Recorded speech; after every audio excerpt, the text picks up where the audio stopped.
livro de Atos, no capítulo 13. Quando a gente fala de igreja missionária, a gente, indo à palavra, a gente encontra na igreja de Antioquia o modelo de uma igreja realmente missionária. A gente, seguindo aqui o livro de Atos, a gente percebe que no começo da história da igreja, os apóstolos, eles tinham uma visão muito limitada do que seria a pregação do Evangelho de Jesus. A visão que eles tinham é que a pregação do Evangelho deveria ser para os judeus e para aquelas pessoas que eram também tementes a Deus de outras nações, mas que necessariamente deveriam passar pelo judaísmo, deveriam crer ou se tornar um judeu para ser um cristão. Mas essa visão nunca foi a visão de Jesus, nunca foi o plano de Deus, de maneira que no primeiro momento, quando Jesus diz à igreja que ficai em Jerusalém, até que do alto sejais revestidos de poder, então descerá sobre vós o Espírito Santo. E vocês serão testemunhas, tanto na Judeia quanto em Samaria, até os confins da terra. Eles receberam o poder, eles receberam a autoridade do Espírito Santo. De fato, eles receberam, foram cheios do Espírito Santo. Deus operou através deles muitos sinais e maravilhas. Muitas curas foram realizadas. As pessoas eram batizadas no Espírito Santo. As pessoas recebiam dons espirituais. A igreja tinha um ótimo padrão de vida espiritual e vida comunitária, porque eles repartiam os pães, repartiam o alimento.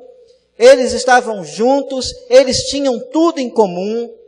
Eles não tinham no meio da igreja pessoas necessitadas, porque quando havia alguém necessitado, havia o socorro aos necessitados. Não havia, aparentemente, nada fora do lugar. Só que a vontade de Deus era que a pregação do Evangelho se expandisse além das fronteiras de Israel. Um pregador disse certa vez que em Atos 1:8 a igreja recebe a função de se expandir.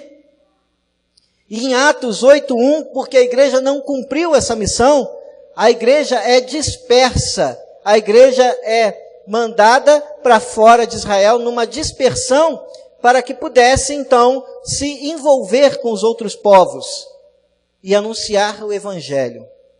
Mas havia ainda uma grande barreira. Havia ainda um grande impedimento para que as pessoas ouvissem a pregação do Evangelho, porque sempre o cristão judeu se considerava um cristão superior aos cristãos gentios.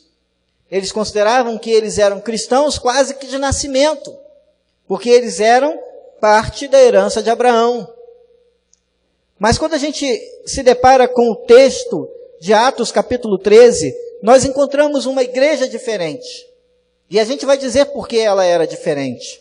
A mudança começa na igreja de Antioquia. Em Atos capítulo 13, versículo 1, diz: na igreja de Antioquia haviam profetas e mestres, Barnabé, Simeão, chamado Níger, Lúcio de Cirene, Manaém, que fora criado com Herodes, o tetrarca, e Saulo. Enquanto adoravam o Senhor e jejuavam, disse o Espírito Santo: separe-me Barnabé e Saulo para a obra a que eu os tenho chamado. E assim, depois de jejuar e orar, impuseram-lhe as mãos e os enviaram. Algo muito interessante, eu gostaria de começar dizendo que a igreja de Antioquia, ela não era diferente das outras igrejas que adoravam o Senhor, que oravam, que jejuavam, que tinham pastores, que tinham líderes, que tinham o ensino do Espírito Santo. Mas a igreja de Antioquia, o texto aqui em que Lucas registra essa igreja, ele diz que a igreja de Antioquia haviam profetas e mestres, e que enquanto adoravam ao Senhor e jejuavam, disse o Espírito Santo. Isso significa que a igreja de Antioquia era uma igreja dirigida pelo Espírito Santo. Era uma igreja dirigida por Deus. Era uma igreja em que Deus ainda falava. Era uma igreja em que Deus ainda tinha voz. Era uma igreja em que a voz de Deus ainda era ouvida. De maneira que, se na igreja de Jerusalém eles não entenderam a palavra de Deus, que eles deveriam sair e pregar o evangelho em todas as nações, em todos os confins da terra, eles não entenderam isso. Aqui, na igreja de Antioquia, enquanto eles adoravam o Senhor, enquanto eles louvavam o Senhor, enquanto eles exaltavam o Senhor, o Espírito Santo falava na igreja. Significa que se a igreja quer que o Espírito Santo fale, se a igreja quer que o Espírito Santo direcione a igreja, que o Espírito Santo domine a igreja, seja senhor da igreja, fale no meio da igreja, a igreja precisa ser uma igreja adoradora. A igreja precisa ser uma igreja que ora. A igreja precisa ser uma igreja que busca o Senhor. A igreja precisa ser uma igreja que se derrama na presença de Deus, que não tem barreiras para falar com Deus. Porque a igreja só pode ser dirigida pelo Espírito Santo quando ela é de verdade uma igreja adoradora. Se você não adora, se eu não adoro, se a igreja não adora, o Espírito Santo, ele pode até mesmo tentar falar, mas não vai ter quem ouça. O Espírito Santo, ele pode tentar dirigir, mas não vai ter quem ouça. Porque não tem intimidade com Deus. Vai ser como nos dias do profeta Samuel, em que o profeta Eli não ouvia a voz de Deus já fazia muito tempo.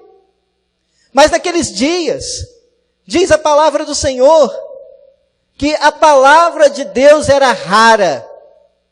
E quando o Senhor resolve falar com o profeta Samuel, que ainda era um menino, a Bíblia diz que ele ouviu a voz de Deus uma vez e foi até o profeta Eli. Ouviu a segunda vez e foi até o profeta Eli. Ouviu a terceira vez. E o profeta Eli então disse, só pode ser uma coisa, Deus está tentando falar com você. Talvez Deus esteja tentando falar com pessoas aqui. Mas nós ainda não estamos entendendo. Nós ainda não estamos compreendendo. Nós ainda não estamos entendendo ou aceitando que Deus quer falar conosco. Mas o profeta Eli disse, olha, quando mais uma vez o Senhor falar contigo, você diz, diga, Senhor, que o teu servo ouve. Será que você tem dito ao Senhor, diga, Senhor, que o teu servo ouve? Ou será que você tem dito assim, Deus, fica quieto, que eu estou mais interessado na minha novela. Deus, fica quieto, que eu estou mais interessado naquilo que o fulano está falando. Mas o profeta Eli teve a sabedoria, mesmo que ele nunca tenha ouvido a voz de Deus, mas ele tinha ouvido histórias de pessoas que tinham ouvido a voz de Deus. E ele disse, já que Deus quer falar contigo, então você diga, Senhor, que o teu servo ouve. Mas ali estava uma igreja que adorava a Deus, uma igreja que estava na direção de Deus, uma igreja que tinha liderança forte, e servindo eles ao Senhor, e jejuando, disse o Espírito Santo, apartai-me a Barnabé e a Saulo, para a obra que os tenho chamado. Então, jejuando e orando, e pondo sobre ele as mãos, os despediram. Eu quero falar também, que a igreja de Antioquia, era uma igreja que não tinha barreiras de impedimento. Era uma igreja que tinha a visão ampla. Era uma igreja que tinha a visão aberta das coisas de Deus, que ela não se continha e se trancava dentro de 4 paredes, mas ela era uma igreja que estava com a visão aberta para a vontade de Deus. Será que o nosso mundinho somos nós mesmos e mais ninguém? Será que o nosso mundinho são apenas as 4 paredes do templo? Será que o nosso mundinho é apenas a nossa família? Ou o nosso grupinho mais próximo? Ou será que o nosso mundo é o mundo de Deus? Ou será que a gente pode dizer, como disse John Wesley, o mundo é a minha paróquia? Alguém pode dizer, mas paróquia não é coisa de igreja católica? Não, a paróquia é também um significado para a igreja. Então nós podemos dizer, o mundo é a minha igreja? O mundo é aonde Deus quer alcançar? O mundo é onde Deus quer impactar? O mundo é onde Deus quer chegar com a mensagem? Dessa maneira, as nossas paredes se abrem.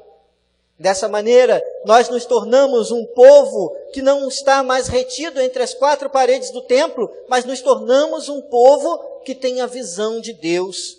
No versículo 4, depois de serem consagrados, depois da igreja orar, da igreja comissionar, da igreja enviar a Paulo, que na época ainda era Saulo, e a Barnabé, no versículo 4 diz: e assim estes, enviados pelo Espírito Santo, desceram a Seleucia e dali navegaram para Chipre, e chegados a Salamina, anunciaram a palavra de Deus nas sinagogas dos judeus, e tinham também a João como cooperador.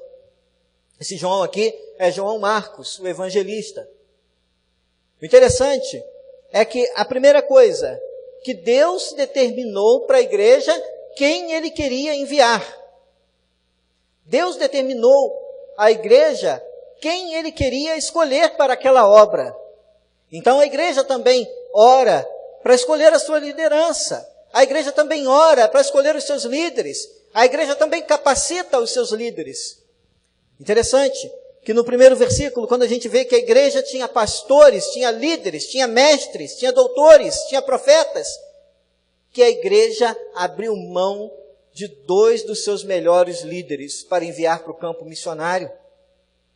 E ali eles descem, ainda procurando um lugar para pregar. Eles usam a estratégia que Paulo usou muitas outras vezes. Paulo muitas outras vezes chegava na cidade, ele procurava as sinagogas, usava da sua credencial de mestre da lei. E ali ele tinha, no seu primeiro momento, as portas abertas. E começava a pregar do Evangelho, começava a falar de Jesus.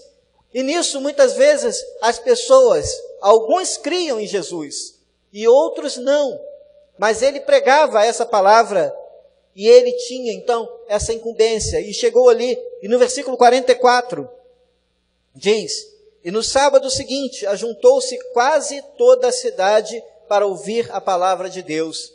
Então os judeus, vendo a multidão, encheram-se de inveja e blasfemando contradiziam o que Paulo falava. Mas Paulo e Barnabé, usando de ousadia, disseram: era mister que a vós se pregasse primeiro a palavra de Deus, mas visto que rejeitais e não vos julgais dignos da vida eterna, eis que nos voltamos para os gentios, porque o Senhor assim nos mandou. Eu te pus para a luz dos gentios, a fim de que sejas para a salvação até os confins da terra. E os gentios, ouvindo isso, alegraram-se e glorificavam a palavra do Senhor, e creram todos quanto estavam ordenados para a vida eterna. E a palavra do Senhor se divulgava por toda aquela província. O interessante é que Paulo começa a fazer a obra que ele cria ser a obra de Deus. Ele começou a ir às sinagogas pregar primeiro aos judeus, da primazia a pregar aos judeus. Mas nisso que ele começou a pregar aos judeus, começou a haver entre os próprios judeus uma controvérsia de que eles não queriam aceitar a doutrina de Cristo.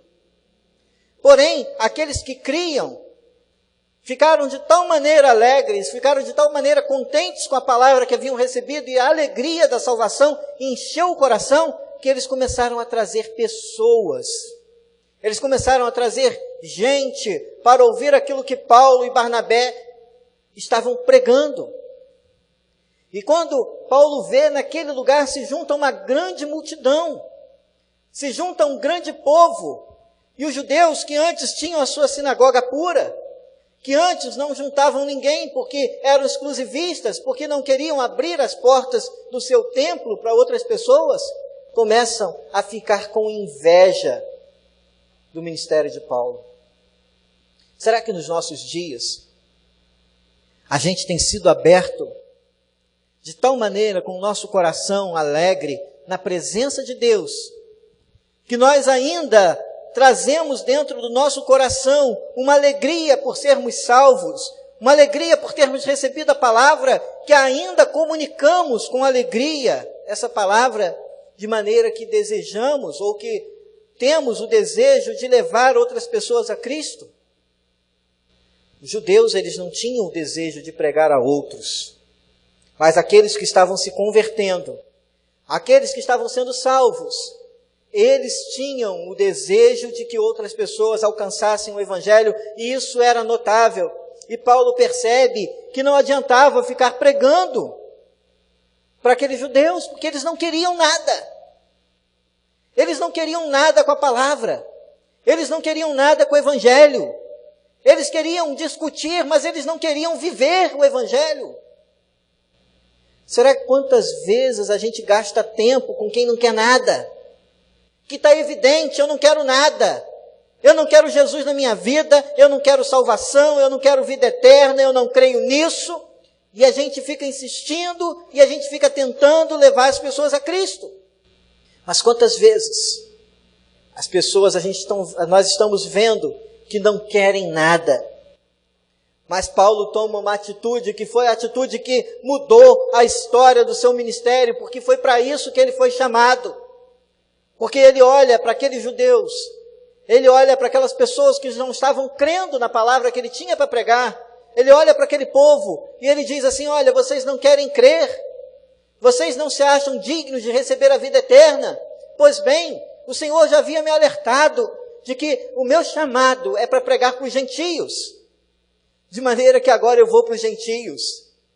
E o resultado do seu ministério foi muito grande, porque os gentios receberam a palavra com muita alegria. Diz aqui no versículo, e os gentios, no versículo 48, os gentios ouvindo isto, alegraram-se e glorificavam a palavra do Senhor, e creram todos quantos estavam ordenados para a vida eterna. Significa que o Espírito Santo operou no coração daqueles que tinham um coração quebrantado. O Espírito Santo operou no coração daqueles que tinham um coração aberto. Então, salvaram-se todos? Não. Salvaram-se aqueles que tinham o coração aberto, aqueles que estavam destinados por Deus para a salvação. E a palavra do Senhor se divulgava por toda aquela província. A gente poderia dizer, como começou o chamado missionário daquela igreja? Já que estamos falando de uma igreja missionária, eu imagino que uma igreja missionária, ela precisa ser sólida nas suas bases. Porque tantas igrejas tentam expandir as suas fronteiras, tantas igrejas tentam expandir o seu ministério, mas quando conseguem fazer, geram igrejas fracas, geram igrejas sem poder, geram igrejas que não são espirituais, geram igrejas sem vida. Mas a igreja de Antioquia, pelo que nós percebemos nas viagens de Paulo, pelo que nós percebemos nas missões que foram feitas, era uma igreja consolidada, era uma igreja firme. Por que isso? Porque no versículo 1 diz que na igreja de Antioquia haviam profetas e mestres. Barnabé, Simeão, chamado Níger, Lúcio de Cirene, Manaém, que fora criado com Herodes, o tetrarca, e Saulo. Havia na igreja um ministério da palavra forte. Havia na igreja um ministério de ensino forte.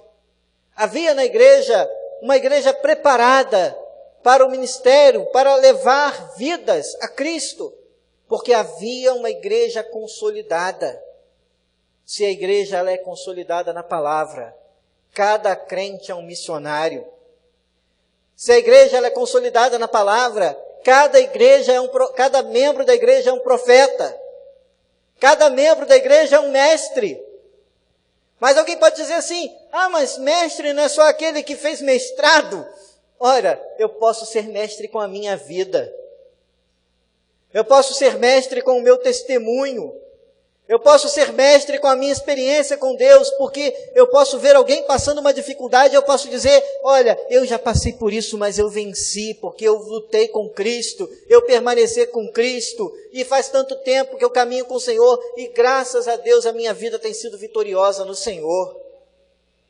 Num tempo em que as pessoas falarem que foram ex isso, ex aquilo, que viveram: eu fui bruxo, eu fui feiticeiro, eu fui isso, eu fui uma pessoa que andou nas drogas, eu fui uma pessoa que andei dessa maneira, e todo mundo aplaude. Nós não estamos reconhecendo no nosso meio gente que tem longa data de caminhada com Cristo, como se isso fosse pouca coisa, mas não é. Porque tanta gente tem começado a caminhar com Cristo, mas no meio do caminho tem abandonado. Tanta gente tem abraçado a salvação, mas no meio do caminho tem deixado para trás. Mas caminhar com Cristo também é experiência de vida. Caminhar com Cristo e permanecer fiel ao Senhor é experiência de vida também, porque não é fácil. Quinta-feira, depois do culto, eu estava brincando com os irmãos e contando algumas brincadeiras, algumas piadas evangélicas, dessas que a gente conta nos nossos momentos de descontração. E eu estava lembrando da história do irmão que não gostava de carregar a Bíblia. E o irmão que não gostava de carregar a Bíblia para a igreja, ele embrulhava a Bíblia num pedaço de papel de pão e passava o barbante e ficava aparecendo um embrulho, para ninguém desconfiar que ele estava carregando uma Bíblia.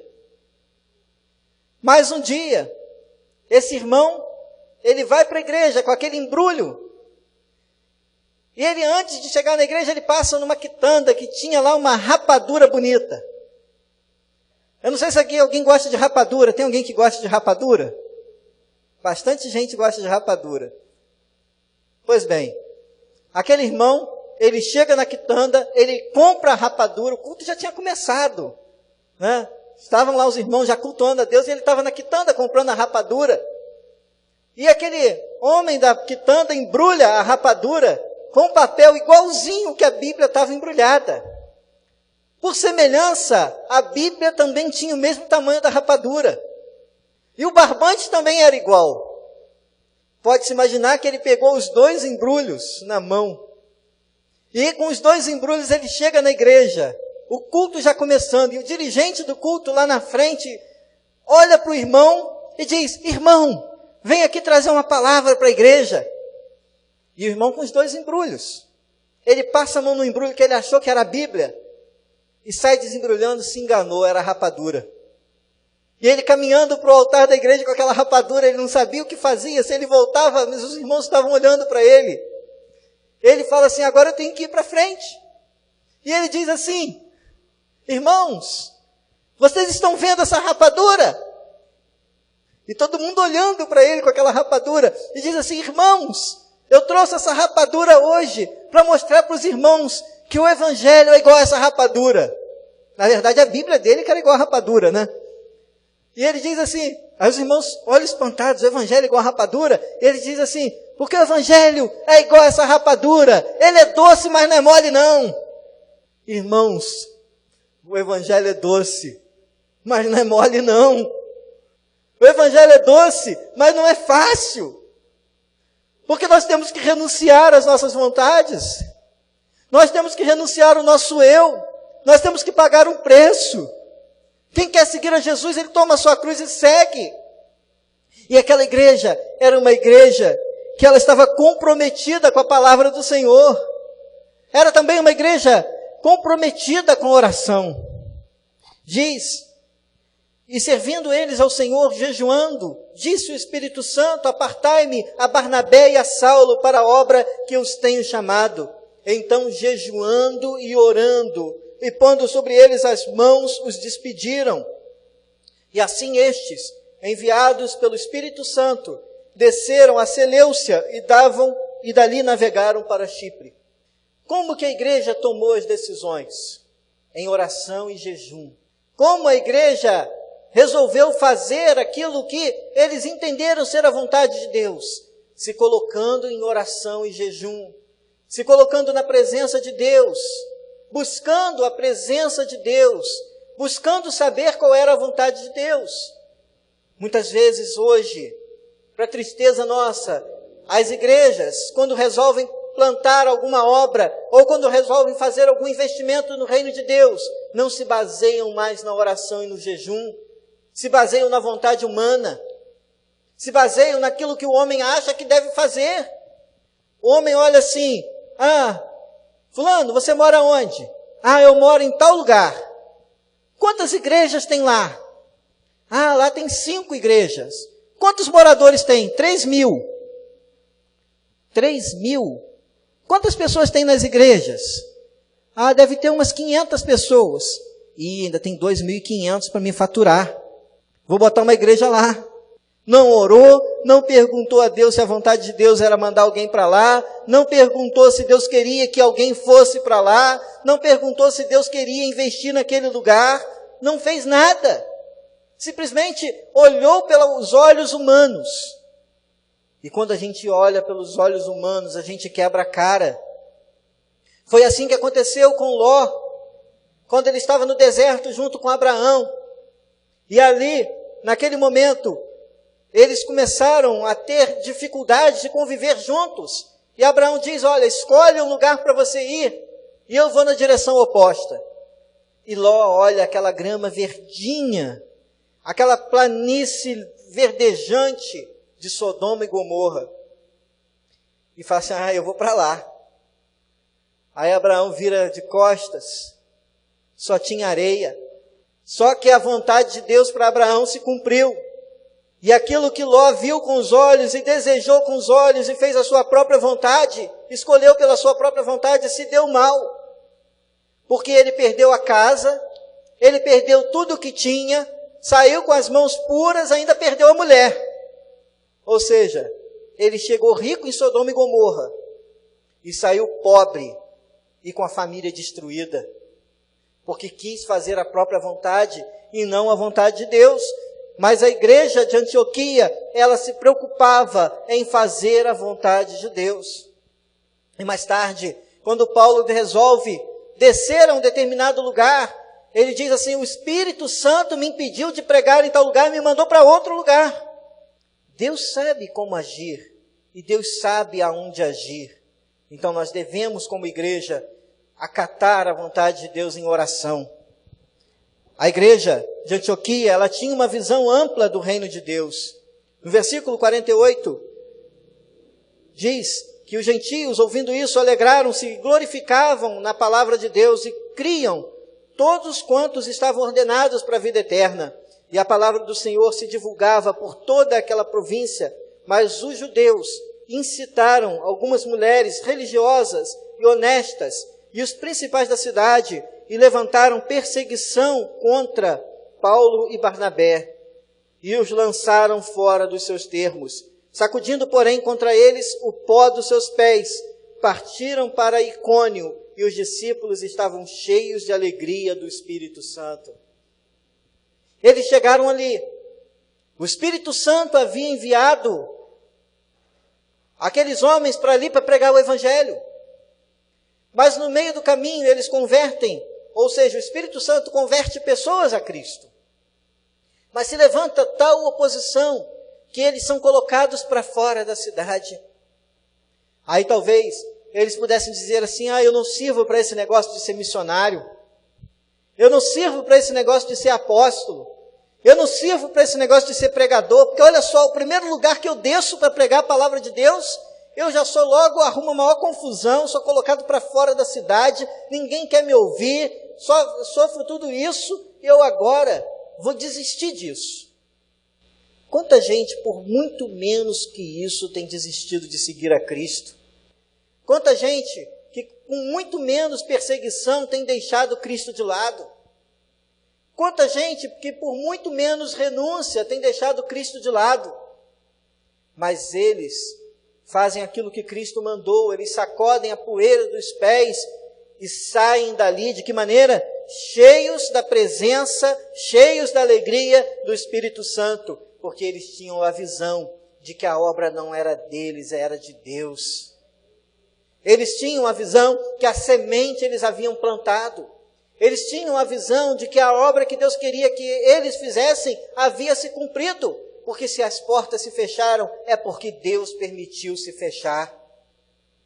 Mas ali, aqueles homens, eles seguem, porque eles sabiam que a igreja tinha uma parceria com Deus.